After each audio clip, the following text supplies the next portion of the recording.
ಎಲ್ಲೇ ಇಲ್ಲದ ಒಂದು ಬದುಕು, ಎಲ್ಲೇ ಇಲ್ಲದ ಒಂದು ನಮ್ಮ ಸಂಸ್ಥೆ, ಎಲ್ಲೇ ಇಲ್ಲದ ಒಬ್ಬ ನಮ್ಮ ಅತಿಥಿ ಆರ್ ಚಂದ್ರು. ನಮಸ್ತೆ ಗುರುಗಳೇ.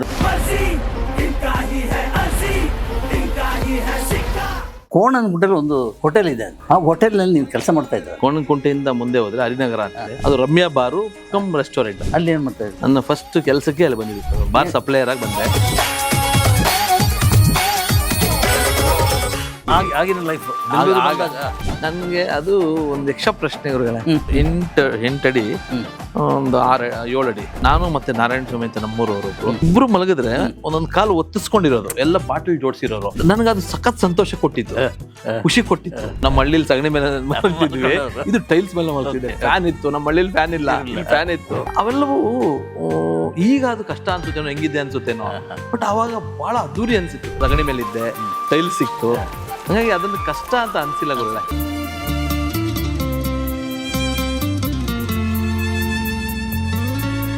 ಹೇಳ್ದೆ ಕೇಳ್ದೆ ಊರಿಂದ ಬಂದಿದ್ದ. ಏನ್ ಕತೆ? ದಡ್ಡ ಆಗಿದ್ದೀರಾ, ಓದಿದ್ದೀರಾ, ಓದಿಲ್ವಾ? ತುಂಬಾ ಬುದ್ಧಿವಂತ ಗುರುಗಳೇ. ನಾನು ಆಕ್ಚುಲಿ ದಡ್ಡ ಇರ್ಲಿಲ್ಲ. ನಮ್ಮ ತಂದೆಯವರು ಇಂಗ್ಲಿಷ್ ಮೀಡಿಯಂಗೆ ಹಾಕ್ತಾರೆ, ಸೆಕೆಂಡ್ ಸ್ಟ್ಯಾಂಡರ್ಡ್ಗೆ ಕನ್ನಡ ಮೀಡಿಯಂಗೆ ಹಾಕ್ಬಿಡ್ತಾರೆ. ಸಖತ್ತಾಗಿ ಓದ್ತೀನಿ ಅವಾಗ. 8th ಸ್ಟ್ಯಾಂಡರ್ಡ್ ಬಂದಾಗ ಏನ್ ಮಾಡ್ತಾರೆ, ಮತ್ತು ಇಂಗ್ಲಿಷ್ ಮೀಡಿಯಂ ಹಾಕ್ತಾರೆ, ಕನ್ನಡ ಮೀಡಿಯಂ ಇಂದ. ಎಲ್ಲರೂ ಚೆನ್ನಾಗಿ ಓದ್ತಾ ಇದ್ದಾರೆ, ನನಗೇನು ಅರ್ಥ ಆಗ್ತಾ ಇಲ್ಲ, ನಾನು ಡಲ್ ಆಗ್ತಿದ್ದೀನಿ, ನನಗೆ ಇಂಗ್ಲಿಷ್ ಅರ್ಥ ಆಗ್ತಿಲ್ಲ ಅನ್ನೋ ಒಂದು ಗಿಲ್ಟ್ ಸ್ಟಾರ್ಟ್ ಆಗ್ಬಿಡುತ್ತೆ ನನಗೆ.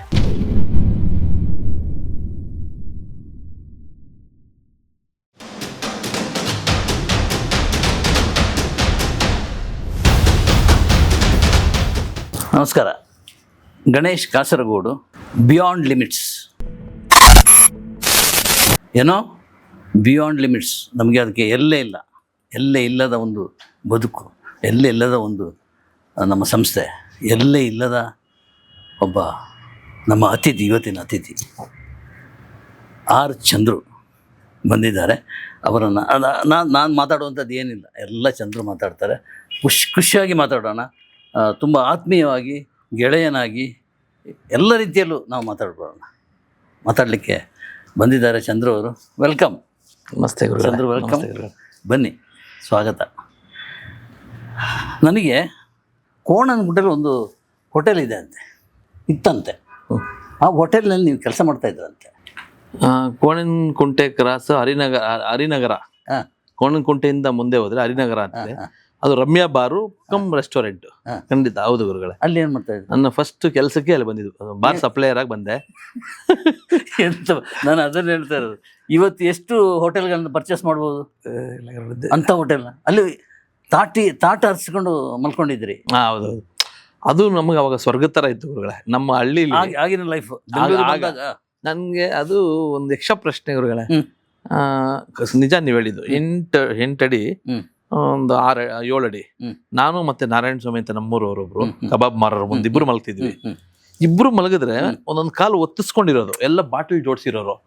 ಬಟ್ ನನಗದು ಸಖತ್ ಸಂತೋಷ ಕೊಟ್ಟಿತ್ತು, ಖುಷಿ ಕೊಟ್ಟಿತ್ತು. ಹಿಂಗೆ ಟೈಲ್ಸ್ ಇತ್ತು, ನಮ್ಮ ಹಳ್ಳಿಲಿ ಸಗಣಿ ಮೇಲೆ ಮಲಗ್ತಿದ್ವಿ, ಇದು ಟೈಲ್ಸ್ ಮೇಲೆ ಮಲಗ್ತಿದ್ದೆ. ಫ್ಯಾನ್ ಇತ್ತು, ನಮ್ಮ ಹಳ್ಳಿಲಿ ಫ್ಯಾನ್ ಇಲ್ಲ, ಇಲ್ಲಿ ಫ್ಯಾನ್ ಇತ್ತು. ಅವೆಲ್ಲವೂ ಈಗ ಅದು ಕಷ್ಟ ಅನ್ಸುತ್ತೇನೋ, ಹೆಂಗಿದೆ ಅನ್ಸುತ್ತೇನೋ, ಬಟ್ ಅವಾಗ ಬಹಳ ಅದ್ದೂರಿ ಅನ್ಸಿತ್ತು. ಕಾಲಕ್ಕೂ ಸಗಣಿ ಮೇಲೆ ಇದ್ದೆ, ಟೈಲ್ಸ್ ಸಿಕ್ತು, ಹಾಗಾಗಿ ಅದನ್ನ ಕಷ್ಟ ಅಂತ ಅನ್ಸಿಲ್ಲ ಗುರುಗಳೇ.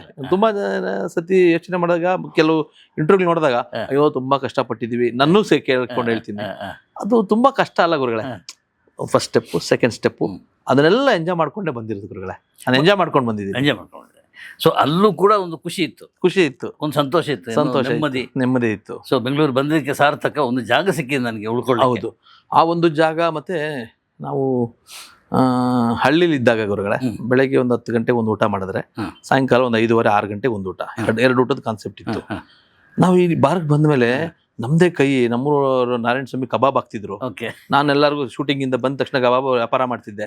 ಹೊಟ್ಟೆ ತುಂಬಾ ಕಬಾಬ್ ತಿಂತಿದ್ದೆ. ನಮ್ಮಮ್ಮ 2 ಪೀಸ್ ಹಾಕೋರು ಚಿಕನ್. ವಾರದಲ್ಲಿ ಒಂದ್ಸತಿನೋ ಅಥವಾ 2 ವಾರಕ್ಕೆ ಒಂದ್ಸತಿ ನಮ್ಮಪ್ಪ ಮಟನ್ ತರೋರು. ಇಲ್ಲಿ 1 kg ತರೋರು, 2 ಪೀಸು ಸ್ವಲ್ಪ ಸಾಂಬಾರ್ ಹಾಕೋರು. ಇದಕ್ಕೆ ನಾವು ನಮ್ಮ ಮನೇಲಿ ಮಟನ್ ಮಾಡಿದ್ರೆ ನಾವು ಖುಷಿ ಇರ್ತಿತ್ತು. ಇಲ್ಲಿ ಬಂದಾಗ ಅರ್ಧ kg ತಿನ್ನೋಂತ ಅವಕಾಶ ಸಿಕ್ತು. ಇದನ್ನ ಹೆಂಗೆ ನಾನು ಕಷ್ಟ ಅಂತ ಹೇಳ್ಕೊಳ್ಳಿ, ಹೇಳಕ್ ಬರಲ್ಲ. ಇದು ಸೂಪರ್ ಆಗಿದೆ. ಹೇಳ್ದೆ ಕೇಳ್ದೆ ಊರಿಂದ ಬಂದಿದ್ದ. ಏನ್ ಕತೆ ಅದು ಗುರುಗಳೇ? ಅದು ಏನಾಯ್ತು ಅಂತಂದ್ರೆ, ನಮ್ದು ಒಂದು 250, ಇವಾಗ ಒಂದು 350 ಮನೆ ಇದೆ. ಆಗ 350-400 ಇರಬಹುದು. ಈಗ ನಮ್ದು ಕೇಶವಾರ ಅಂತ, ನಮ್ಮ ಇಲ್ಲಿ ಚಿಕ್ಕಬಳ್ಳಾಪುರ ತಾಲೂಕು ನಮ್ದು. ಶಿಡ್ಲಘಟ್ಟಕ್ಕೆ ಭಾಳ ಹತ್ರ, ಹ್ಮ್. ತಾಲೂಕು ಚಿಕ್ಕಬಳ್ಳಾಪುರ, ಶಿಡ್ಲಘಟ್ಟಕ್ಕೆ ಹತ್ರ. ಹಂಗಾಗಿ ನಾನು ಓದಿದ್ದು 10th ವರೆಗೂ ಶಿಡ್ಲಘಟ್ಟ, ನನ್ನ ಕಾಲೇಜು ಇದೆಲ್ಲ ಚಿಕ್ಕಬಳ್ಳಾಪುರ. ಓಕೆ. ನನಗೆ ಎರಡೂ ತಾಲೂಕಲ್ಲೂ ಚಿಕ್ಕಬಳ್ಳಾಪುರ ಶಿಡ್ಲಘಟ್ಟ ಎರಡೂ ಕಡೆನೂ ನನ್ನನ್ನು ನಮ್ಮ ಚಂದ್ರು ಅಂತ ನೋಡ್ತಾರೆ. ಆ ಥರದ್ದು ಒಂದು ಸ್ನೇಹಿತರ ವರ್ಗ ನನಗಿದೆ. ಸೊ ಹಂಗಾಗಿ ಗುರುಗಳೇ ಇಲ್ಲಿ ಬೆಂಗಳೂರು ಬಂದು ಹೇಳ್ದೆ ಕೇಳದೆ ಬಂದ್ರ ಅಪ್ಪ ಅಂತರ? ಅದು ದಡ್ಡ ಆಗಿದ್ದೀರಾ, ಓದಿದ್ದೀರಾ, ಓದಿಲ್ವಾ? ತುಂಬಾ ಬುದ್ಧಿವಂತ ಗುರುಗಳೇ. ನಾನು ಆಕ್ಚುಲಿ ದಡ್ಡ ಇರ್ಲಿಲ್ಲ. ನಮ್ಮ ತಂದೆಯವರು ಇಂಗ್ಲಿಷ್ ಮೀಡಿಯಂಗೆ ಹಾಕ್ತಾರೆ. ಓಕೆ. ಒಂದ್ಸತಿ 2nd ಸ್ಟ್ಯಾಂಡರ್ಡ್ಗೆ ಹಾಕ್ತಾರೆ, ಒಂದ್ಸತಿ 8th ಸ್ಟ್ಯಾಂಡರ್ಡ್ಗೆ ಹಾಕ್ತಾರೆ. ಇಂಗ್ಲಿಷ್ ಮೀಡಿಯಂಗೆ ಫಸ್ಟು, 2nd ಸ್ಟ್ಯಾಂಡರ್ಡ್ಗೆ ಏನ್ ಮಾಡ್ತಾರೆ, ತುಂಬಾ ಚೆನ್ನಾಗಿ ಓದ್ತಾ ಇದ್ದೀನಿ ಅಂತೇಳಿ 2nd ಸ್ಟ್ಯಾಂಡರ್ಡ್ಗೆ ಕನ್ನಡ ಮೀಡಿಯಂಗೆ ಹಾಕ್ಬಿಡ್ತಾರೆ. ಸಖತ್ತಾಗಿ ಓದ್ತೀನಿ ಅವಾಗ ನಾನು. ಇದಾದ್ಮೇಲೆ 8th ಸ್ಟ್ಯಾಂಡರ್ಡ್ ಬಂದಾಗ ಏನ್ ಮಾಡ್ತಾರೆ, ಮತ್ತು ಇಂಗ್ಲಿಷ್ ಮೀಡಿಯಂಗೆ ಹಾಕ್ತಾರೆ ಕನ್ನಡ ಮೀಡಿಯಂ ಇಂದ. ಇಲ್ಲಿ ನನಗೆ ಏನಾಗುತ್ತೆ, ನಮ್ಮ ಮನೆಯಲ್ಲಿ ಇಂಗ್ಲಿಷೇ ಗೊತ್ತಿಲ್ಲ ನಮ್ಗೆ, ನಾವು ಅಂತ ಕುಗ್ರಾಮದಿಂದ ಬಂದಿರೋರು. ಸೊ ಮತ್ತೆ ನನಗೆ ಇಲ್ಲಿ ಬಂದಾಗ ಅದು ತಲೆಗೆ ಹೋಗ್ತಾ ಇಲ್ಲ. 7th ವರೆಗೂ ಫಸ್ಟ್ ಇರೋ ಒಬ್ಬ ವಿದ್ಯಾರ್ಥಿ ನಾನು. ಆಶು ಭಾಷಣ ಸ್ಪರ್ಧೆ, ಚರ್ಚಾ ಸ್ಪರ್ಧೆ, ಯಾವುದೇ ಕಾಂಪಿಟೇಷನ್ ಇದ್ರು ನಾನು ನಂಬರ್ 1 ಇರ್ತಿದ್ದೆ. ನನ್ನ ಹೆಸರು ಸ್ಕೂಲ್ ಮುಂದೆ ಬೋರ್ಡಲ್ಲಿ ಬರೆಯೋರು. ಇದು 8th ಸ್ಟ್ಯಾಂಡರ್ಡ್ ಬಂದ್ಮೇಲೆ ನನಗೆ ಇಂಗ್ಲಿಷ್ ತಲೆಗೆ ಹೋಗ್ತಾ ಇಲ್ಲ, ಅರ್ಥ ಆಗ್ತಾ ಇಲ್ಲ. ನನಗೆ ಒಂದು ಭಯ, ನನಗೆ ಒಂದು ಗಿಲ್ಟು ಸ್ಟಾರ್ಟ್ ಆಗ್ಬಿಡುತ್ತೆ. ಅಂದರೆ ಎಲ್ಲರೂ ಚೆನ್ನಾಗಿ ಓದ್ತಾ ಇದ್ದಾರೆ, ನನಗೇನು ಅರ್ಥ ಆಗ್ತಾ ಇಲ್ಲ, ನಾನು ಡಲ್ ಆಗ್ತಿದ್ದೀನಿ, ನನಗೆ ಇಂಗ್ಲೀಷ್ ಅರ್ಥ ಆಗ್ತಿಲ್ಲ ಅನ್ನೋ ಒಂದು ಗಿಲ್ಟ್ ಸ್ಟಾರ್ಟ್ ಆಗ್ಬಿಡುತ್ತೆ ನನಗೆ. ಆದರೂ ಕಷ್ಟಪಟ್ಟು ಏನು ಮಾಡ್ತೀನಿ, ಒಂದ್ಸತಿ ಅದನ್ನು ಒಂದು ಪ್ರಯತ್ನ ಮಾಡ್ಬಿಡ್ತೀನಿ. ಏನು ಅಂತಂದರೆ, ನಮ್ಮಪ್ಪ ಗೊತ್ತಿಲ್ಲದೆ ಒಂದು ಫೋರ್ಜರಿ ಆ ಕಾಲಕ್ಕೇನೆ ನಮ್ಮ ಅಪ್ಪನ ಥರದ ಸಿಗ್ನೇಚರ್ ಮಾಡಿಸ್ಬಿಟ್ಟು ಕೊಟ್ಬಿಟ್ಟು ಕನ್ನಡಕ್ಕೆ ಬಂದ್ಬಿಡ್ತೀನಿ, ಕನ್ನಡ ಮೀಡಿಯಂಗೆ ಹಾಕ್ಸ್ಕೊಂಡ್ಬಿಡ್ತೀನಿ. ನಮ್ಮ ಅಪ್ಪನಿಗೆ ಗೊತ್ತಿಲ್ಲದೆ ನಮ್ಮಪ್ಪ ನನ್ನ ಮಕ್ಕಳಿಗೆಲ್ಲ 3 ಜನಕ್ಕೂ ಬುಕ್ಸ್ ಎಲ್ಲ ತಂದು ಇಂಗ್ಲಿಷ್ ಮೀಡಿಯಂ ಬುಕ್ಸ್ ಕೊಡ್ತಾರೆ. ನಾನು ಅದನ್ನ ತಂದು ಸ್ಕೂಲಾಗಿ ರಿಟರ್ನ್ ಮಾಡ್ಬಿಟ್ಟು ಕನ್ನಡ ಮೀಡಿಯಂ ಬುಕ್ಸ್ ಇಟ್ಕೊಂಡು 1 ತಿಂಗಳು ಟ್ರಾವೆಲ್ ಮಾಡ್ಬಿಡ್ತೀನಿ ಹೆಚ್ಚು ಕಡಿಮೆ ಕನ್ನಡ ಮೀಡಿಯಂ ಅಲ್ಲಿ. ಅಪ್ಪ ಇಂಗ್ಲಿಷ್ ಮೀಡಿಯಮು, ನಾನು ಬಿ ಸೆಕ್ಷನ್, ನಾನು ಇವಾಗ ಡಿನೋ ಈ ಸೆಕ್ಷನ್ ಸಮಥಿಂಗ್ ನಾನು ಹೋಗ್ತಾ ಇದ್ದೀನಿ ಆರಾಮಾಗಿ. ಎಲ್ಲ ನಮ್ಮ ತಂದೆಯವ್ರ ಬುಕ್ಸ್ಗೆಲ್ಲ ಬೈಂಡಿಂಗ್ ಎಲ್ಲ ಮಾಡ್ಕೊಡೋರು. ಅವ್ರಿಗೊಂದು ಖುಷಿ ಅವಾಗ ಎಲ್ಲ ಮಕ್ಕಳನ್ನ ಕೂರಿಸ್ಕೊಂಡು ಬೈಂಡಿಂಗ್ ಮಾಡಕ್ಕೆ ಬುಕ್ಸ್ ಕೊಡೋದು ನಾನು ಕೊಡ್ತೀನಿ. ಕನ್ನಡ ಮೀಡಿಯಮ್ದೆಲ್ಲ ಸಿಕ್ಕಾಕೊಂಬಿಟ್ಟಾಗ ಏನಾಯ್ತು, ಸ್ಟಾರ್ಟ್ ಮಾಡಿದ್ರು. ಕರ್ಕೊಂಡು ನೆಕ್ಸ್ಟ್ ಡೇ ಹೋಗಿ ಹೊಡೆದು ಮತ್ತು ಕರ್ಕೊಂಬಂದು ಇಂಗ್ಲೀಷ್ ಮೀಡಿಯಮ್ಗೆ ಹಾಕ್ತಾರೆ. ಸರಿ ಅಂತ ಇಂಗ್ಲೀಷ್ ಮೀಡಿಯಮಲ್ಲಿ ಓದ್ತಾ ಇರ್ತೀನಿ. ನನ್ಗೆ ಎಲ್ಲೋ ಒಂದು ಕಡೆ ಬಲವಾಗಿ ನನಗೆ ಇಂಗ್ಲೀಷ್ ಬರಲ್ಲ ಅಂದೇ ಶುರು ಆಗ್ಬಿಡ್ತು ಫೋಬಿಯಾ. ಈ ಫೋಬಿಯಾ ಸ್ಟಾರ್ಟ್ ಆಯಿತು. ಆದರೂ ನನಗೆ ಗೆಲ್ಲೇಬೇಕು. ನಮ್ಮೂರಿಂದ ಒಂದು 20-25 ಜನ ಊರಿಂದ ಎಲ್ಲ 1-2 ಕಿಲೋಮೀಟರ್ ನಡ್ಕೊಂಡು ಹೋಗ್ಬೇಕು, ಆಮೇಲೆ ಬಸ್ ಹತ್ತಬೇಕು, ಆಮೇಲೆ ಸ್ಕೂಲ್ಗೆ ಹೋಗ್ಬೇಕು. ಈ ಥರದ ಪ್ರೋಸೆಸ್ ಎಲ್ಲ ಕೆರೆ ಏರಿ ಮೇಲೆ ಎಲ್ಲ ಹುಡುಗರೆಲ್ಲ ಬ್ಯಾಗ್ ಹಾಕ್ಕೊಂಡು ನೋಡ್ಕೊಂಡು ಹೋಗ್ತಿದ್ವಿ. 20-25 ಜನ, ಅದರಲ್ಲೂ 10th ಅವ್ರು ಒಂದು 7-8 ಜನ ಇದ್ವಿ ನಾವು. ಸೊ ನನಗೆ ಗೆಲ್ಲೇಬೇಕು, ಪಾಸ್ ಆಗಲೇಬೇಕು, ನನಗೆ ಆ ಛಲ ಬೇರೆ. ಮತ್ತು ನಾನು ಎಲ್ಲ ಸ್ಪರ್ಧೆಗಳು ನನ್ನ ಹೆಸರೇ ಬೋರ್ಡಲ್ಲಿ ಬರೀತಾರೆ. ಇಲ್ಲಿ ನೋಡಿದ್ರೆ ಓದೋದ್ರಲ್ಲಿ ಹಿಂದೆ ಉಳಿತಾ ಇದ್ದೀನಿ. ಆಮೇಲೆ ಏನು ಮಾಡಿದೆ, ಕನ್ನಡ ಮೀಡಿಯಂ ಬುಕ್ಸ್ನ ನನ್ನ ಫ್ರೆಂಡ್ಸ್ದು ಅವರು ಇನ್ನೂ ತೊಗೊಂಡು ಇಟ್ಕೊಂಡು ಮಾಸ್ಟರ್ ಪಾಠ ಮಾಡೋಕ್ಕೆ ಮುಂಚೆ ಕನ್ನಡ ಮೀಡಿಯಮ್ದು, ಫಾರ್ ಎಕ್ಸಾಂಪಲ್ ಸೋಷಿಯಲ್ ಸ್ಟಡೀಸ್ ಇರುತ್ತೆ, ಸಮಾಜ ಪಾಠ ತೊಗೊಂಬಿಡೋದು, ಮೊಗಲ್ಸ್ ಅಂತ ಇರುತ್ತೆ, ಮೊಗಲ್ಸ್ನ ಕನ್ನಡದಲ್ಲಿ ಚೆನ್ನಾಗಿ ಓದ್ಕೊಂಬಿಡೋದು. ನಾನು ಕನ್ನಡ ಒಂದ್ಸತಿ ಓದ್ಕೊಂಡ್ರೆ ತಲೆ ಕೂತ್ಕೊಂಡ್ಬಿಡೋದು. ಮಾಸ್ಟರ್ ಇಂಗ್ಲೀಷಲ್ಲಿ ಪಾಠ ಮಾಡ್ತಾಯಿದ್ರೆ ಎಲ್ಲ ಕೇಳಿಸ್ಕೊಳ್ಳೋದು. ಹಿಂಗೆ ಮ್ಯಾನೇಜ್ ಮಾಡಿಕೊಂಡು ಹಂಗೋ ಹಿಂಗೋ 10th ಅಲ್ಲಿ 2nd ಕ್ಲಾಸ್ ಬಂದ್ಬಿಟ್ಟೆ ಗುರುಗಳೇ. ಇಡೀ ಊರಿಗೆ ಒಬ್ಬ ಪಾಸು. 2nd ಕ್ಲಾಸ್ ಪಾಸ್ ಆಗ್ಬಿಟ್ಟೆ. ಸೊ ಒಂದು ಬಚಾವ್ ಆಗ್ಬಿಟ್ಟೆ ನಾನು ನಮ್ಮಪ್ಪರ ಹತ್ರದಿಂದ. ನಮ್ಮಪ್ಪ ಫುಲ್ ಖುಷಿ, ಮಗ SSLC ಪಾಸ್ ಆಗ್ಬಿಟ್ಟವನ್ನೇ ಅಂತ. ಇದಾದ್ಮೇಲೆ ನಮ್ಮ ತಂದೆಯವ್ರು ಏನು ಮಾಡ್ತಾರೆ, ಅವ್ರಿಗೆ ನನ್ನನ್ನು ಡಾಕ್ಟರ್ ಮಾಡಬೇಕು ಅಥವಾ ಇಂಜಿನಿಯರ್ ಮಾಡಬೇಕು ಅಂತ ತುಂಬ ಖುಷಿ. ಅವ್ರೇನು ಮಾಡಿದ್ರು, ನನ್ನ ಇದಕ್ಕೆ ಚಿಕ್ಕಬಳ್ಳಾಪುರದಲ್ಲಿ ಪಂಚಗಿರಿ ಕಾಲೇಜ್ ನಂದು, ಅಲ್ಲಿ PCMB ಕೊಡಿಸ್ಬಿಡ್ತಾರೆ ಗುರುಗಳೇ. ನನಗೆ ಗೊತ್ತಿಲ್ಲ ತಿರ್ಗಾ. ಮತ್ತೆ ನಮ್ಮ ಅಪ್ಪಂಗೆ ಹೇಳಿದೆ, ಅಪ್ಪ ನಾನು ಆರ್ಟ್ಸ್ ಓದ್ತೀನಪ್ಪ ಪ್ಲೀಸ್ ಅಪ್ಪ ಅಂದೆ. ಆರ್ಟ್ಸ್ ಏನು ಕೆಲ್ಸಕ್ಕೆ ಬರಲ್ಲ, ಅದು ಡಾಕ್ಟರ್ ಆಗೋ ಇಂಜಿನಿಯರ್ ಅವ್ರ ತಲೆ ಕೂತ್ಬಿಟ್ಟಿದೆ. ಡಾಕ್ಟರ್ ಇಂಜಿನಿಯರ್ ಆಗಬೇಕು ನೀನು, ಅದಕ್ಕೆ ಇದೇ ಓದಬೇಕು ನೀನು. ಸರಿ ಓದೆ, ಹೋಗ್ತೀನಿ ಗುರುಗಳೇ. ಸ್ಕೂಲ್ಗೆ ಹೋದ್ರೆ ನನಗೆ ಹೆಂಗೆ ಅಂತಂದರೆ, ಪಾಠ ಮಾಡ್ತಿದ್ದೆ sine theta, cos theta, cosecant theta ಅಂತ ಹೇಳ್ತಿದ್ರು. ಏನು ಅರ್ಥ ಆಗ್ತಾ ಇಲ್ಲ ಗುರುಗಳೇ, ತಲೆಗೆ ಹೋಗ್ತಾ ಇಲ್ಲ, ಏನು ಮಾಡೋದು ಗೊತ್ತಾಗ್ತಿಲ್ಲ. ಮತ್ತು ಅವ್ರು ನಿಲ್ಲಿಸ್ಬಿಟ್ಟು ಏನಾದ್ರು ಕೇಳು ಅಂತಾರೆ, ಬೋರ್ಡ್ ಮೇಲೆ ಬಂದು ಈ ಸೀಕ್ವೆನ್ಸ್ ಬಿಡಿಸು ಅಂತಾರೆ. ಎಲ್ಲರ ಮುಂದೆ ಅವಮಾನ ಆಗ್ತಿದೆ, ನನಗೆ ಭಯ ಆಗ್ತಿದೆ. ಈ ಭಯಕ್ಕೆ ಏನು ಮಾಡಿಬಿಟ್ಟೆ, ಇನ್ನೇನು ಸ್ಟಾರ್ಟ್ ಆಗೋವ್ರಿಗೆ ಇರ್ತಿದ್ದೆ. ಸ್ಟಾರ್ಟ್ ಆದಮೇಲೆ ನೀನು ಟೆರೆಸ್ಗೆ ಹೋಗ್ಬಿಟ್ಟು ಆರಾಮಾಗಿ ಒಬ್ಬನೇ ಟಾಪ್ ಟೆರೆಸ್ಗೆ ಹೋಗ್ಬಿಟ್ಟು, ನಾನು ನನ್ನ ಜೊತೆ 1-2 ಹುಡುಗರಿದ್ರು, ನಮ್ಮ ಗಿರೀಶ್ ಅಂತ ಅಂದಾರ್ಲಹಳ್ಳಿ, ನಮ್ಮ ಫ್ರೆಂಡ್ಸ್ಗೆ 1-2 ಇದ್ರು, DC ಮಂಜುನಾಥ್ ಅಂತೆಲ್ಲ. ಅವರು ನನ್ನ ಥರದ ಸ್ಟೂಡೆಂಟ್ಸೇ ನೋಡಿ. ನನ್ನ ರೇಂಜ್ ಸ್ಟೂಡೆಂಟ್ಸ್, ನನಗಿಂತೂ ಡಲ್ ಇದ್ರು. ಅವ್ರು ಇವತ್ತು ಚೆನ್ನಾಗಿ ಓದ್ಕೊಂಡ್ಬಿಟ್ಟವ್ರೆ.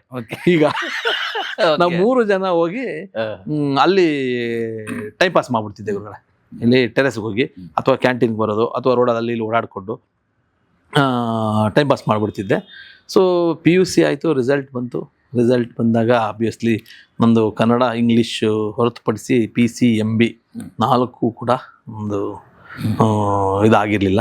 ಆ ಕೆಮಿಸ್ಟ್ರಿಗಂತೂ ನಾನು ಎಕ್ಸಾಮ್ಗೆ ಅಟೆಂಡ್ ಮಾಡಿರ್ಲಿಲ್ಲ. ಯಾಕೆ ಅಂತಂದ್ರೆ ಶಿವಣ್ಣ ಅವ್ರದ್ದು ಶೂಟಿಂಗ್ ನಡೀತಾ ಇತ್ತು, ಅದ್ ನೋಡಕ್ ಹೊಟ್ಟೋಗಿದ್ದೆ. ಅಂದ್ರೆ ಏನ್ ಬರೀಲಿಲ್ಲ ಹೋಗ್ಬಿಟ್ಟು 10th ಅಲ್ಲೇನೋ ಬರೆದ್ಬಿಟ್ಟೆ. ಏನಂತಂದ್ರೆ ಕನ್ನಡ ಓದ್ಕೊಂಡೆ, ಕನ್ನಡ ಸಮಾಜದ ಯಾವ್ದೋ ಒಂದು ಪಾಠ ಇರುತ್ತೆ, ಹೊಯ್ಸಳ ಅಂತಿದ್ರೆ ಹೊಯ್ಸಳ ಕನ್ನಡ ಓದ್ಕೊಂಡು ಸ್ವಲ್ಪ ಗೊತ್ತಿರೋ ಅರ್ಕು ಬರ್ಕು ಇಂಗ್ಲೀಷಲ್ಲಿ ಬರೆದ್ಬಿಟ್ಟೆ. ಅದು ಕಂಟೆಂಟ್ ಬರ್ದಲ್ಲ ಅಂತೇಳಿ ಒಂದು ಅಷ್ಟು 35, 40 ಆ ಥರ ಬಂದು ಪಾಸ್ ಮಾಡ್ಬಿಟ್ರು. ಈ ಸೀಕ್ವೆನ್ಸ್ಗಳನ್ನ ಈ ತೀಟಗಳೆಲ್ಲ ಹೆಂಗ್ ಬರೀಲಿ ನಾನು ಆಗ್ಲಿಲ್ಲ ಗುರುಗಳ. ಸೊ ಆಕ್ಚುಲಿ ಅಷ್ಟರೊಳಗಡೆ ಏನು ಓದ್ಕೊಂಡಿದ್ದೆ ಅಂದ್ರೆ ನಾನು ನಮ್ಮ NT ಜಯರಾಮ್ ರೆಡ್ಡಿ ಸರ್ ಅಂತ ಒಬ್ಬ ದೊಡ್ಡ ಡೈರೆಕ್ಟರ್ ಆಗ ನಮ್ಮ ಗುರುಗಳು. ನಮ್ಮ ಫ್ರೆಂಡ್ ಒಬ್ರು ಹೇಳಿದ್ರು, ಡೈಲಿ ಬಂಕ್ ಮಾಡ್ತಿದ್ವಲ್ಲ ಕಾಲೇಜಿಗೆ, ಚಂದ್ರು ಇಲ್ಲಿ Jayaram Reddy sir film director ಅವರೇ, ಅವ್ರನ್ನ ಮೀಟ್ ಮಾಡೋಣ ಅಂತ ನನ್ನ ಫ್ರೆಂಡ್ಸ್ ಹೇಳಿದ್ರು. ನನಗೂ ಈ ಬರೆಯೋದು, ನೀನು ಹಂಗೂ ಕತೆಗಳೆಲ್ಲ ಬರೀತಿದ್ದಲ್ಲ, ಈ ನಿನ್ನ ಕತೆ ಇರಬೇಕಾದ್ರೆ ಕೊಡ್ಬೋದು. ನನ್ಗೆ ಸ್ವಲ್ಪ ಬರೆಯೋ ಹುಚ್ಚಿತ್ತು ಗುರುಗಳೇ. ಸರಿ, ಅವ್ರನ್ನ ಪರಿಚಯ ಮಾಡ್ಕೊಳ್ಳೋದಕ್ಕೆ ಫಸ್ಟ್ PUC ಪೂರ್ತಿ ಸಮಯ ಹಾಕಿದೆ. ಅವರು ಚಂದ್ರು ಅನ್ನೋ ಮಟ್ಟಕ್ಕೆ ಮಾಡ್ಕೊಳಕ್ಕೆ 1 ವರ್ಷ ಆಯಿತು. ನೆಕ್ಸ್ಟ್ 1 ವರ್ಷ ಅವ್ರ ಹತ್ರ ಒಂದು ಸ್ಕ್ರಿಪ್ಟ್ ಇಸ್ಕೊಂಬರೋದು, ಅದನ್ನ ನೋಡ್ಕೊಂಡು ಓದೋದು, ಆ ಥರದ್ದು ಏನೋ ನಾನು ಟ್ರೈ ಮಾಡೋದು, ಮತ್ತೆ ಅವ್ರನ್ನ ಕರ್ಕೊಂಬರೋದು. ಕ್ಲೋಸ್ ಆಗಿದೆ, ಇಲ್ಲ ಕರ್ಕೊಂಡು ಹೋಗೋ ಅಂತಂದ್ರೆ ಅವ್ರನ್ನ ಒಂದು ಬೈಕಲ್ಲಿ ಕರ್ಕೊಂಡು ಹೋಗೋದು. ಇದು ಸೆಕೆಂಡ್ PUC ಅವ್ರನ್ನ ಓದಿದೆ. ಓವರಾಲ್ 2 ವರ್ಷದಲ್ಲಿ ಅವರ ಮನಸ್ಸು ಗೆದ್ದಿದ್ದೆ ನಾನು. ನಾನು ಕಾಲೇಜಲ್ಲಿ ಫೇಲ್ ಆಗಿದ್ದೆ, ಒಬ್ಬ ಫಿಲ್ಮ್ ಡೈರೆಕ್ಟರ್ ಮನಸ್ಸಲ್ಲಿ ನಾನೊಬ್ಬ ಉಳ್ಕೊಂಡಿದ್ದೆ ಶಿಷ್ಯನಾಗಿ. ಅಂದ್ರೆ ಅವರಿಗೆ ನಾನೇನೋ ದೊಡ್ಡ ಡೈರೆಕ್ಟರ್ ಆಗ್ಬಿಡ್ತೀನಿ, ಚಂದ್ರು ಏನೋ ಅಚೀವ್ ಮಾಡ್ಬಿಡ್ತಾನೆ, ಅಥವಾ ಚಂದ್ರು ಬುದ್ಧಿವಂತ, ಆ ಥರದ್ದೇನು ಅನ್ಸಿರ್ಲಿಲ್ಲ ಅವ್ರಿಗೆ. ಒಂದು ಒಳ್ಳೆ ಹುಡುಗ. ನಾನು ಒಂದಷ್ಟು ನಮ್ಮ ಹಳ್ಳಿಲಿ ನಾವು ರಾಗಿ ಬೆಳಿತಿದ್ವಿ, ಅಥವಾ ತರಕಾರಿ ಬೆಳಿತಿದ್ವಿ, ಅಥವಾ ಅವರೇಕಾಯಿ ಬಂದಿರೋದು ತೊಗೊಂಡೋಗೋದು, ಗುರುಗಳೇ ಅಂತ ಹೇಳೋದು, ಗುರುಗಳೇ ಇದು ನಮ್ಮ ತೋಟದ ಬೆಳೆದ್ವಿ ಅಂತ ಹೇಳ್ಕೊಡೋದು. ಈ ಥರದ್ದು ಒಂದು ಪ್ರೀತಿನ ನಾನು ನನ್ನ ಬೆಳೀತಕ್ಕಂಥ ಬೆಳೆಗಳ ಮುಖಾಂತರವಾಗಿ ತೋರಿಸಿದ್ದೆ. ಅವ್ರಿಗೂ ಇತ್ತು, ಬಟ್ ನನಗೆ ಹತ್ರ ಆಗ್ಬೇಕಲ್ಲ, ಏನು ಮಾಡೋದು, ನಮ್ಮ ಹತ್ರ ಇನ್ನೇನು ಇಲ್ಲ ಹತ್ರ ಆಗೋದಕ್ಕೆ. ಸೊ ಅವ್ರಿಗೆ ಗೊತ್ತಾಯ್ತು, ಹುಡುಗ ಏನು ಪಾಪ ಇಷ್ಟೆಲ್ಲ ಮಾಡ್ತಾನೆ. ಅವ್ರಿಗೂ ತೋಟದಲ್ಲಿ ರಾಗಿ ಬೆಳೆದ್ರು, ನಮ್ಮ ತೋಟದಿಂದ ತೊಗೊಂಡೋಗಿ ರಾಗಿ ಕೊಡ್ತಿದ್ದೆ. ಸೊ ಅವ್ರು ನಾನೆಲ್ಲೋ ಒಂದು ಕಡೆ ಹ್ಯುಮ್ಯಾನಿಟಿಯಲ್ಲಿ ಹತ್ರ ಮಾಡ್ಕೊಂಡಿದ್ರು. ನನ್ಗೆ ಅವ್ರು ಒಂದು ಸ್ಕ್ರಿಪ್ಟ್ ಕೊಡೋರು. ಹೇ ನಾ ಭೀಷ್ಮ ಕಣೋ ಅಂತ ಒಂದು ಅವ್ರದ್ದು ಸ್ಕ್ರಿಪ್ಟ್ ಇತ್ತು. ಅವ್ರು ಬರ್ದಿರ್ತಕ್ಕಂಥ ಸ್ಕ್ರಿಪ್ಟ್ ಸಿನಿಮಾ ಎಲ್ಲ ಆಗಿತ್ತು. ಅದನ್ನ ನಾನು ಒಂದಿನ ಕೊಟ್ಟರು. ಚೆನ್ನಾಗಿ ಅದನ್ನ ದಿನ ಓದೋದು ನಾನು. ಮತ್ತೆ ನನ್ನ ಕಾನ್ಸೆಪ್ಟ್ ಇಟ್ಕೊಂಡು ಅದೇ ಥರ ಸೀನ್ ಹಾಕೊಂಡು ಬರೆಯೋದು ನಾನು. ಫ್ರೀ ಇದ್ದಾಗೆಲ್ಲ ಇದನ್ನ ಫಾಲೋ ಮಾಡೋದು, ಮತ್ತೆ ಅದನ್ನ ತೊಗೊಂಡೋಗಿ ಕೊಡೋದು. ಗುರುಗಳ ಇದು ನನ್ನ ಕತೆ ನೋಡಿ ಚೆನ್ನಾಗಿದೆ ಅಂತ ಅವ್ರು ರೆಫರ್ ಮಾಡೋದು. ಈ 2 ವರ್ಷಗಳಲ್ಲಿ ಗೊತ್ತಿಲ್ಲದೆ ಇದ್ದಂಗೆ ಡೆಸ್ಟಿನಿ ನಾನು ಅವ್ರನ್ನ ಓದ್ತಿದ್ದೆ. ಕಾಲೇಜಿಗೆ ಅಂತ ಮನೆಯಿಂದ ಹೊರಟ್ರೆ ನಾನು ಕಾಲೇಜಿಗೆ ಹೋಗ್ತಿರ್ಲಿಲ್ಲ, ನಮ್ಮ ಗುರುಗಳನ್ನ ಫಾಲೋ ಮಾಡ್ತಿದ್ದೆ. ಅವ್ರಿಗೂ ನಾನೇನೋ ಆಗ್ತೀನಿ ಅಂತ ಗೊತ್ತಿಲ್ಲ. ಇವನು ಹುಚ್ಚ ನನ್ನ ಮಗ ಕಾಲೇಜಿಗೆ ಹೋಗ್ದಿರ, ಇವನು ಅಂದ್ರೆ ಹೋಗೋ ಕಾಲೇಜಿಗೆ ಅಂತ ಬೈಯೋರು ನನಗೂ ಕೂಡ. ಇದಾದ್ಮೇಲೆ ಫೇಲ್ ಆದ್ಮೇಲೆ ತಂದೆಯವರು ನನ್ನ ಪಾಪ ಅವರು ತುಂಬ ಆಸೆಗಳು ಹೊತ್ಕೊಂಡಿದ್ರು. ನನ್ನನ್ನು ಏನೋ ದೊಡ್ಡದಾಗಿ ನನ್ನ ಮಗ ಡಾಕ್ಟರ್ ಆಗ್ತಾನೆ, ಅಥವಾ ಹೆಸರು ತರ್ತಾನೆ, ದೊಡ್ಡದಾಗಿ ಬೆಳಿತಾನೆ ಅಂತ. ಅದೆಲ್ಲ ಫೇಲ್ಯೂರ್ ಆದಾಗ ಅವರು ನೆಕ್ಸ್ಟ್ ನನ್ನ ಕಟ್ಟಿಸೋ ಪ್ರಯತ್ನ ಮಾಡಲಿಲ್ಲ. ನಮ್ಮದು ಕುರಿಗಳಿತ್ತು, ಕುರಿ ಹೊಡ್ಕೊಂಡು 1-2.5 ಎಕರೆ ಜಾಗ, ನಮ್ಮದು ನೀರಾವರಿ ಜಾಗ ಇತ್ತು. ಒಂದು ಬೋರಲ್ಲಿ ಒಂದು 1/2 ಎಕರೆಗೆ ನೀರು ಬರ್ತಾಯಿತ್ತು. ಸರಿ, ತೋಟಕ್ಕೆ ಹೋಗಿ ನೀನು ತೋಟದ ಕೆಲಸ ಮಾಡು, ರೇಷ್ಮೆ ಬೆಳಿ ಅಂತ ತೋಟಕ್ಕೆ ಕಳಿಸಿದ್ರು ಗುರುಗಳ. ಕುರಿ ಮೇಯಿಸಿದ್ರೆ ಕುರಿ ಕಂಪಲ್ಸರಿ. ನಮ್ಮ ಮನೇಲಿ ಕುರಿ ಇತ್ತು, ಹಸು ಇತ್ತು, ಎತ್ತಿತ್ತು. ನಾವು ರೈತಾಪಿ ಜನ ಎಲ್ಲ ಹೀಗೆ ಶುರುವಾಗಿ ಫೇಲ್ ಆಗಿ ಊರು ಸೇರ್ಕೊಂಡೆ. ಊರು ಸೇರ್ಕೊಂಡಾದ್ಮೇಲೆ ಈಗ ಏನಾಯ್ತು, ಒಂದಿನ ಕೇಳಿದೆ ನಮ್ಮ ಅಪ್ಪನಿಗೆ. ಈ ಒಂದು ವಾರ 4-5 ದಿನ ಕೆಲಸ ಮಾಡಾದ್ಮೇಲೆ ಗೊತ್ತಾಯ್ತು, ಇದಕ್ಕಿಂತ ಬೆಸ್ಟ್ ಓದೋದೇ ಬೆಸ್ಟ್ ಅಲ್ಲ, ಆರಾಮ್ ಬಸ್ಸಲ್ಲಿ ಹೋಗಿ ಅಲ್ವಾ ಅಪ್ಪ, ಈ ಕಷ್ಟ ಬೀಳೋಗಿಂತ ಕೇಳಿದೆ ಗುರುಗಳ. ಅಪ್ಪ 600 ರೂಪಾಯಿ ಕೊಡಪ್ಪ, ಕಟ್ತೀನಿ, ಈ ಸತಿ ಪಾಸ್ ಮಾಡ್ಬಿಡ್ತೀನಿ ಅಂದರೆ. ಏನು ಬೇಡಪ್ಪ. ಅಷ್ಟೊತ್ತು ಏನು ರಿವರ್ಸ್ ಏನಾಗಿತ್ತು ಅಂದರೆ, ನಾವು 3 ಜನ ಮಕ್ಕಳು. ನಾನು ದೊಡ್ಡವನು, ನನ್ನ ತಮ್ಮ 2ನೇವನು ನಟರಾಜು, ಚಿಕ್ಕ ತಮ್ಮ ಬಂದು 3ನೇವನು ರಾಜಶೇಖರ್, ನಮ್ಮ ಅಕ್ಕ ದೊಡ್ಡವಳು. ನಮ್ಮ ಅಕ್ಕನ BA ಓದ್ತಿದ್ಲು. ಇವನು ನನ್ನ ತಮ್ಮ ನಾನು PUC ಫೇಲು, ಅವನು ಡಿಸ್ಟಿಂಕ್ಷನ್ ಬಂದ್ಬಿಟ್ಟಿದ್ದ. ಜಸ್ಟ್ ಒಂದು 4-5 ಮಾರ್ಕ್ಸ್ ಅಷ್ಟು, 3-4 ಮಾರ್ಕ್ಸ್ ಮಿಸ್ ಅಷ್ಟೇ. 20ನೇ ಸ್ಟೇಟ್ ರ್ಯಾಂಕಿಗೆ ಆವಾಗ. ಕೋಲಾರ ಡಿಸ್ಟಿಕ್ ಇತ್ತು, ಇವಾಗ ಚಿಕ್ಕಬಳ್ಳಾಪುರ ಇರಲಿಲ್ಲ. ಅಲ್ಲಿ ಕೋಲಾರ ಡಿಸ್ಟ್ರಿಕ್ಟ್ಗೆ ಹೈಯೆಸ್ಟ್ ಮಾರ್ಕ್ಸ್ ಲಿಸ್ಟಲ್ಲಿ ಅವನ ಹೆಸರು ಬಂದಿತ್ತು. ಫುಲ್ಲು ಅವನ ಬಗ್ಗೆ ಎಲ್ಲ ಕಡೆಯಿಂದ ಪ್ರಶಂಸೆಗಳು, ಸ್ಕೂಲವರೆಲ್ಲ ಪ್ರಶಂಸೆಗಳು. ಒಂದು ಕಡೆ ದೊಡ್ಡ ಮಗ ಫೇಲ್ ಆಗಿದ್ದಾನೆ ಅಂತ ಅವ್ರಿಗೆ ದುಃಖ, ಇನ್ನೊಂದು ಕಡೆ ಚಿಕ್ಕ ಮಗ ಇಡೀ ಒಂದು ನಮ್ಮದು ಲೋಕಲ್ ಪೇಪರ್ಲೆಲ್ಲ ಅವನ ಹೆಸರು ಹಾಕಿ ರೈತನ ಮಗ ಇಷ್ಟು ಅವ್ನ ಸ್ಕೋರ್ ಹಾಕಿ ಬರೆದಿದ್ರು. ಅದೊಂದು ಕಡೆ ನಮ್ಮ ತಂದೆಗೆ ಖುಷಿ. ಇಲ್ಲಿ ವಿಧಿ ರಿವರ್ಸ್ ಮಾಡಿತ್ತು ಗುರುಗಳೇ. ಅಂದರೆ ನಾವು ಅನ್ಕೋತೀವಿ ನಾವು ಏನೋ ಆಗ್ತೀವಿ ಅದು ಇದು ಅಂತ, ಅಂದರೆ ಒಂದೊಂದು ಸತಿ ವಿಧಿನ ಹೆಂಗೆ ನಂಬಬೇಕು ಅಂದ್ರೆ ಗುರುಗಳೇ, ನಮ್ಮ ತಂದೆ ಯಾವಾಗ ಯಾರೇ ಬರಲಿ ಬಿಡಿ, ದೊಡ್ಡ ಮಗ ಅಯ್ಯೋ ಭಯಂಕರ ಬುದ್ಧಿವಂತ, ಇವನು ಸಖತ್ತಾಗಿ ಓದ್ತಾನೆ ಅಂತ ಎಲ್ಲರಿಗೂ ಹೇಳೋದವರು ನನ್ನನ್ನು. ಅವನು ಡಾಕ್ಟರ್ ಇಂಜಿನಿಯರ್ ಆಗ್ಬಿಡ್ತಾನೆ ಅವನು ಅಂತ. ನಮ್ಮ ತಮ್ಮ ಇದ್ದಲ್ಲ ಗುರುಗಳೇ, ಅವನು ಸ್ವಲ್ಪ ಚೆನ್ನಾಗಿದೆ, ದಷ್ಟಪುಷ್ಟವಾಗಿದ್ದ ಡಾಕ್ಟರ್ ನನ್ನ ತಮ್ಮ. ಅವನು ಇವಾಗ ಡಾಕ್ಟರ್ ಆಗಿದ್ದಾನೆ, ಅವಾಗ ಓದ್ತಿರ್ಲಿಲ್ಲ ಅವನು. ಅವ್ನು ಚೆನ್ನಾಗಿ ಊಟ ಮಾಡಿಬಿಟ್ಟು ನಿಮ್ಮದೇ ಮಲ್ಕೊಬಿಡೋನು ಅವನು. ನಟರಾಜ್, ನನ್ನ ತಮ್ಮ ಡಾಕ್ಟರ್ ನಟರಾಜ್. ಅವನು ಓದಲ್ಲ ಬಿಡು, ಅವ್ನು ಫಿಕ್ಸ್ ಆಗಿದ್ದೀನಿ, ಅವ್ನ ಬಗ್ಗೆ ನೀನು ತಲೆ ಕೆಡ್ಸ್ಕೊಬೇಡ, ನೀನು ನನಗೆ ಓದು ಅಂತ ಹೇಳ್ತೀಯ, ಅವ್ನು ಮಲ್ಕೊಂಡವನೇ ಅಂದ ನಮ್ಮ ಅಪ್ಪಂಗೆ. ಬಿಡ, ಅವ್ನು ಫಿಕ್ಸ್ ಆಗಿದ್ದೀನಿ, ಅವ್ನಿಗೆ ಗುದ್ಲಿ ಮಾಡಿಸ್ತಾ ಇದ್ದೀನಿ, ಗುದ್ಲಿ ತೋಟದಲ್ಲಿ ಆಗಿರೋದು ಗುದ್ಲಿ, ಚರಿಕೆ ಗುದ್ಲಿ ರೆಡಿ ಇದೆ, ಅವ್ನು ತೋಟಕ್ಕೆ ಹಾಕ್ತೀನಿ, ನೀನು ಓದು ಅನ್ನೋರು. ಮಲ್ಕೊಂಡು ನಿದ್ದೆ ಮಾಡ್ತಿದ್ದನು ಡಾಕ್ಟರ್ ಸೀಟ್ ತಗೊಂಡ, ಇವ್ನು ಡಾಕ್ಟರ್ ಆಗ್ತಾನೆ ಅಂತ ಅಂದವನು ಗುದ್ಲಿ ಹಿಡ್ಕೊಂಡ. ಒಟ್ಟಲ್ಲಿ ಅವ್ರಿಗೆ ಇಬ್ಬರು ಮಕ್ಕಳಲ್ಲಿ ಅವ್ರ ಆಸೆ ಈಡೇರಿದೆ. ಪರ್ಸನ್ಗಳು ಚೇಂಜ್ ಆಗಿತ್ತು. ಆಮೇಲೆ ಏನಂದ್ರೆ ಗುರುಗಳೇ, ನನ್ನ ತಂದೆಯವ್ರಿಗೆ ಪಾಪ ಅವ್ರಿಗೆ ಏನಿತ್ತು ಅಂತಂದ್ರೆ, ನಮ್ಮೂರಲ್ಲಿ ನಮ್ಮ ರಿಲೇಟಿವ್ ಒಬ್ರು ಬೆಂಗಳೂರಲ್ಲಿ ಇದ್ರು, ತುಂಬಾ ಶ್ರೀಮಂತರವರು, ಚೆನ್ನಾಗಿ ನಡೀತಿತ್ತು. ಅವರು ಒಂದು 7-8 ಜನ ಅಣ್ಣ ತಮ್ಮಂದರು ಎಲ್ಲ. ಅವರು ಒಂದು ಕಾರಲ್ಲಿ ಬರೋರು, ಒಂದು ಮಾರುತಿ ವ್ಯಾನ್ ಬಂದರೆ ನಮ್ಮೂರು ಏರಿ ಕಟ್ಟೆ ಮೇಲೆ, ನಮ್ಮೂರಲ್ಲಿ ನಿಂತ್ಕೊಂಡ್ರೆ ಒಂದು ಕಟ್ಟೆ ಮೇಲೆ ಕಾರ್ ಬರೋದು. ಈ ನಮ್ಮ ತಂದೆಯವ್ರಿಗೆ ಕಾರ್ ನೋಡಿದ ತಕ್ಷಣ ಅವ್ರಿಗೆ ಅನ್ಸೋದು, ನಮ್ಮ ಮಕ್ಕಳು ಕೂಡ ಬೆಂಗಳೂರಿಗೆ ಓದ್ಬಿಟ್ರೆ, ಚೆನ್ನಾಗಿ ಓದ್ಬಿಟ್ರೆ ಹಿಂಗೆ ಕಾರಲ್ಲಿ ಬರ್ತಾರೆ ಅನ್ನೋ ಕಾನ್ಸೆಪ್ಟ್ ಅವ್ರಿಗೆ ಅವಾಗಲೇ. ಕಾರಲ್ಲಿ ಬರಬೇಕು, ನಮ್ಮೂರೆಲ್ಲ ನೋಡಬೇಕು, ಬೆಳಿಬೇಕು ಅಂತ ಒಂದು. ಎರಡನೇ ವಿಚಾರ, ಅವಾಗೆಲ್ಲ ಸ್ವಲ್ಪ ಈ ಗ್ರಾಮ ಪಂಚಾಯತಿ ಅವು ಎಲೆಕ್ಷನ್ಗಳು, ಅದು ಇದು ಓಟು ಗೀಟು ಅದು ಇದು ಅವನ ಮೆಂಟಾಲಿಟಿಗಳಲ್ಲಿ ಜಗಳಗಳು, ಆ ಪಾರ್ಟಿ ಈ ಪಾರ್ಟಿ ಅಂತ. ಅದಕ್ಕೆ ಇದೆಲ್ಲ ನೋಡ್ತಿದ್ರಲ್ಲ ಅವತ್ತಿನ ದಿನಗಳಲ್ಲಿ.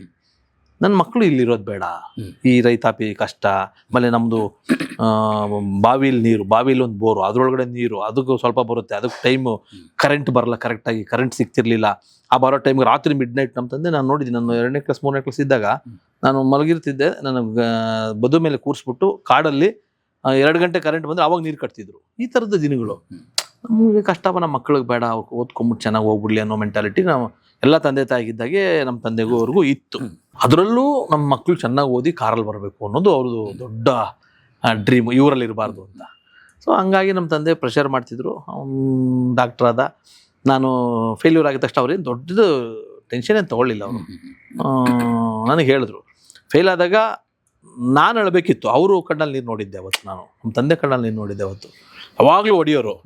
ಇವತ್ತು ಮೇ ಬಿ ನಾನು ಏನು ಮಾಡ್ಬಿಡ್ಬೋದು ಅವತ್ತು ಒಂದು ದೊಡ್ಡ ಭಯ ಇತ್ತು ನನಗೆ, ಏನು ಮಾಡ್ಬಿಡ್ಬೋದು ನಮ್ಮ ತಂದೆ ಅಂತ. ಗುರುಗಳೇ, ಅವತ್ತು ನಾನು ಎಕ್ಸ್ಪೆಕ್ಟೇಷನ್ ಎಲ್ಲ ರಾಂಗ್ ಆಯ್ತು ಗುರುಗಳೇ. ನಾನು ಫೇಲ್ ಆಗಿ ಬಂದಾಗ ಚಿಕ್ಕ ವಿಚಾರಕ್ಕೂ ಹೊಡಿಯೋರು ನಮ್ಮ ತಂದೆ, ಸರಿಯಾಗಿ ಹೊಡಿಯೋರು ನಮ್ಮ ತಂದೆ. ಚಿಕ್ಕ ವಿಚಾರಕ್ಕೂ ಮನೆಯಿಂದ ಆಚೆ ಹೋಗ್ಬಾರ್ದು, 13 ಇಂದ 19 ವರ್ಷ ಕಂಟ್ರೋಲ್ ಆಗಿರ್ಬೇಕು ಮಕ್ಕಳು, ಇದು ಯಾವಾಗೂ ಹೇಳೋರು ನನಗೆ. 13 ಇಂದ 19 ವರ್ಷ ನನ್ನ ಮಾತು ಕೇಳಿ ಅಂತ ಹೇಳೋರು ಅವಾಗಲೂ ನಮ್ಮೆಲ್ಲರಿಗೂ. ಮನೆಯಿಂದ ಆಚೆ ಹೋದ್ರೆ ಇಲ್ಲಿ ಯಾವ ಹುಡುಗರ ಜೊತೆ ಹೋಗಿ ಏನು ಕೆಟ್ಟೋಗ್ಬಿಡ್ತೀವೋ ಅಂತ, ಏನಕ್ಕೆ ಹೋಗಿದ್ದೆ, ಯಾಕೆ ಹೋಗಿದ್ದೆ, ಎತ್ತೋಗಿದ್ದೆ, ಮನೇಲಿರ್ಬೇಕಂತ ಹೊಡಿಯೋರು. ಈ ಥರದ ಮೆಂಟಾಲಿಟಿ ಇದ್ದೆ ನಮ್ಮಪ್ಪ.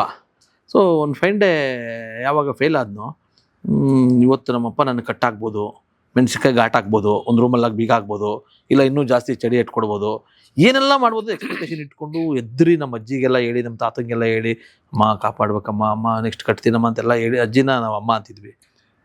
ಬಂದರೆ ಉಲ್ಟಾ ಸೀನ್ ಸರ್. ನಮ್ಮ ತಂದೆಯವರು ನೋಡಿದೆ, ಗೊತ್ತಾಯ್ತಪ್ಪ ಎಲ್ಲ ಆಯ್ತು ಬಾರಪ್ಪ ಅಂತೇಳಿ ಹೊಳ್ತಾ ಇದ್ದಾರೆ ಸರ್ ಅವರು. ನಾನು ಫಸ್ಟ್ ಟೈಮ್ ನಮ್ಮ ತಂದೆಯವ್ರ ಕಣ್ಣಲ್ಲಿ ನೋಡಿದೆ. ಅರೆ ಫೈಲ್ ಆಗಿದ್ದು ನಾನು ಹೇಳಬೇಕು, ನಮ್ಮ ತಂದೆ ಹೇಳ್ತಿದ್ದಾರಲ್ಲ, ಬಿಡೋ ಪರವಾಗಿಲ್ಲ ಬಿಡೋ, ನನ್ನ ಆಸೆಗಳೆಲ್ಲ ಹೊಟ್ಟೋಯ್ತು, ನಾನು ಇಟ್ಕೊಂಡಿದ್ದೆಲ್ಲ ಹೋಯ್ತು, ಹಂಗಾಯ್ತು ಹಿಂಗಾಯ್ತು, ಪರವಾಗಿಲ್ಲ ಬಿಡು, ನೀನು ಕೆಲಸ ಮಾಡಿ ತೋಟಕ್ಕೆ ಕುರಿ ಹೊಡ್ಕೊಂಡು ಹೋಗಿ. ಅವರ ಪೇಯ್ನ್ ನಾನು ನೋಡಿದೆ ಸರ್ ಅವತ್ತು. ನನಗೆ ಒಂದು ಕರಳು ಚುರು ಅನಿಸ್ತು. ಆದರೂ ಅರ್ಥವಾಗದ ವಯಸ್ಸದು, ನನಗೂ PUC ಏಜು. ಅವಾಗ ತಾನೇ ನನಗೆ ಆ ಏಜಲ್ಲಿ ನನಗೆ ಅವ್ರ ಕಣ್ಣೀರು, ಅವ್ರ ನೋವು ನನಗೇನು ಅರ್ಥ ಆಗಲಿಲ್ಲ. ನನಗೆ ಹೆಂಗೆ ಗೀಲೇಜ್ ತಪ್ಪಿಸ್ಕೊಂಡ್ರೆ ಸಾಕಲ್ಲ ಅನ್ನೋ ಥರ ಇತ್ತು. ಅದಾದಮೇಲೆ ನಮ್ಮ ತಂದೆ ತೋಟಕ್ಕೂ ಅವ್ರಿಗೊಂದು ಹೆಲ್ಪ್ ಬೇಕಾಗಿತ್ತು. ಸರಿ ಕುರಿ ಹೊಡ್ಕೊಂಡು ಹೋಗೋದು, ನಾನು ಕುರಿಗಳೆಲ್ಲ ತೊಗೊಂಡು ಅವಾಗ ನಮ್ಮ ರೇಷ್ಮೆ ಬೆಳೀತಿದ್ವಿ. ಸೊ ಹೇಗೇನು ನಮ್ಮ ಅಪ್ಪನ ಜೊತೆ ಜಾಯ್ನ್ ಆದೆ. ಸೊ ರೇಷ್ಮೆ ಬೆಳೆಗಾರ ಆದ್ವಿ, ಬೆಳೆ ಬೆಳೀತಿದ್ದೆ. ಸೊ ನನ್ನನ್ನು ಈ ಡಿಗ್ರಿಗೆ ಹಾಕಿದ್ರು, ನನ್ನನ್ನು ಏನು ಕೃಷಿ ಮಾಡೋ ಡಿಗ್ರಿಗೆ ಹಾಕಿದ್ರು. ನನ್ನ ತಮ್ಮ BMCಯಲ್ಲಿ ಅವ್ನಿಗೆ ಮೆಡಿಕಲ್ ಸೀಟ್ ಸಿಕ್ತು. ಅವನು PUC ಬಂದು ಇಲ್ಲಿ MES ಬಂದ, MESಯಿಂದ ಚಿಕ್ಕಬಳ್ಳಾಪುರಕ್ಕೆ ಬಂದ್ಬಿಟ್ಟ. ಅಲ್ಲಿ PUCಲಿ ಅವನಿಗೆ BMCಯಲ್ಲಿ ಮೆಡಿಕಲ್ ಸೀಟ್ ಸಿಕ್ತು ನನ್ನ ತಮ್ಮನಿಗೆ. ಸೊ ತಮ್ಮ ಬೆಂಗಳೂರಿಗೆ ಬಂದ. ನಾನು ತೋಟದಲ್ಲಿ ಈ ಡಿಗ್ರಿ ಓದ್ತಿದ್ದೆ. ತೋಟಕ್ಕೆ ಹೋಗಿ ಬಾವಿಯಿಂದ ಬಂದಿರೋ ನೀರನ್ನ ತೊಗೊಂಡು ಅದಕ್ಕೆಲ್ಲ ರೇಷ್ಮೆ ಸೊಪ್ಪಿಗೆ ಹಾಕಿ, ಮತ್ತು ರೇಷ್ಮೆ ಸೊಪ್ಪು ಇಟ್ಕೊಂಡು ಒಂದು 10 ಗಂಟೆಗೆ ಮನೆಗೆ ಬಂದು. ಅಂದರೆ ಇದು ಎಲ್ಲೋ ಒಂದು ಕಡೆ ನಮಗೆ ನೇಚರು ಬ್ರಾಹ್ಮಿ ಮುಹೂರ್ತದ ಕಲ್ಪನೆ ನನಗೆ ಕನೆಕ್ಟ್ ಆಯ್ತೇನೋ ಅಂತ ಅನಿಸುತ್ತೆ ಗುರುಗಳೇ. ಇಲ್ಲಿ ಎಜುಕೇಷನ್ ಮ್ಯಾಟ್ರ್ ಆಗಲ್ಲ.